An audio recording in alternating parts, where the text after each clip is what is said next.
Assalamualaikum warahmatullahi wabarakatuh. Perkenalkan nama saya Karme Rosana dengan NIM 2321311115 dari Prodi Hukum Pidana Islam kelas 2C. Di sini saya akan menjelaskan tentang Zaddu Zariyah sebagai syarat penilaian tugas usul fikih. Akan saya mulai dari yang pertama yaitu pengertian Zaddu Zariyah. Zaddu Zariyah terdiri dari dua kata yaitu zadus yang artinya menutup, menghalangi, dan zariyah artinya jalan, wasilah atau yang jadi perantara.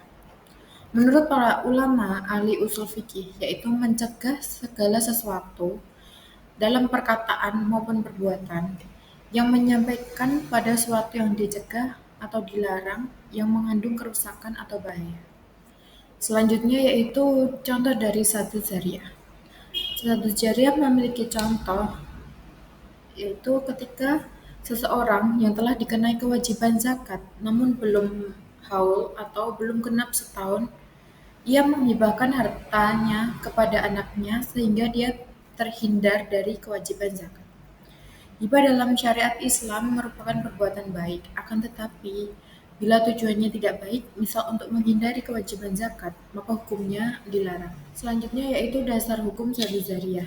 Untuk yang pertama di sini ada potongan ayat dari surat Al-An'am ayat 108 yang berbunyi wala tasubul ladzina yad'una min dunillahi fayasubullaha adwam bighairil ilm, yang memiliki arti janganlah kamu memaki sesembahan yang mereka sembah selain Allah karena mereka nanti akan memaki Allah dengan melampaui batas tanpa dasar pengetahuan.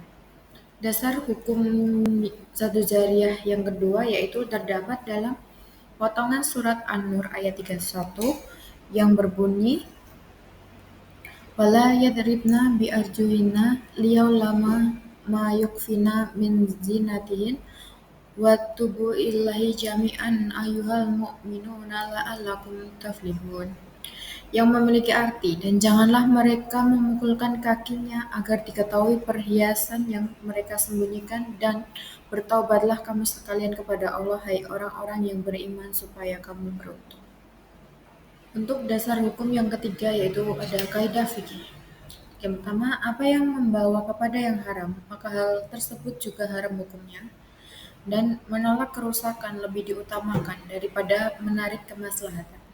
Oke, untuk yang selanjutnya yaitu klasifikasi dari Zaddu Zariyah. Yang pertama, dilihat dari bentuknya dapat dibagi menjadi 3, yaitu yang A, sesuatu yang jika dilakukan biasanya akan terbawa pada yang terlarang. Yang B, sesuatu yang jika dilakukan tidak terbawa kepada yang dilarang.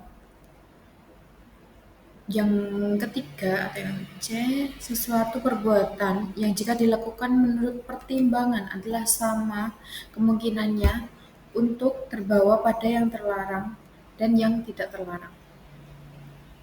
Oke, untuk klasifikasi yang kedua dari Zaddu Zariyah yaitu dilihat dari akibat atau dampak yang ditimbulkannya. Ibnu Qayyim membaginya menjadi 4, yaitu yang pertama perbuatan yang dasarnya membawa pada kerusakan, contoh homer merusak akal dan zina merusak tata keturunan.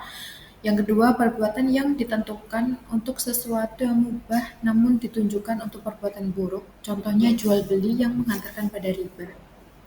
Yang ketiga, perbuatan yang semula mubah dan tidak ditunjukkan untuk perbuatan buruk namun biasanya bisa sampai pada kerusakan, contohnya mencaci sesembahan agama lain.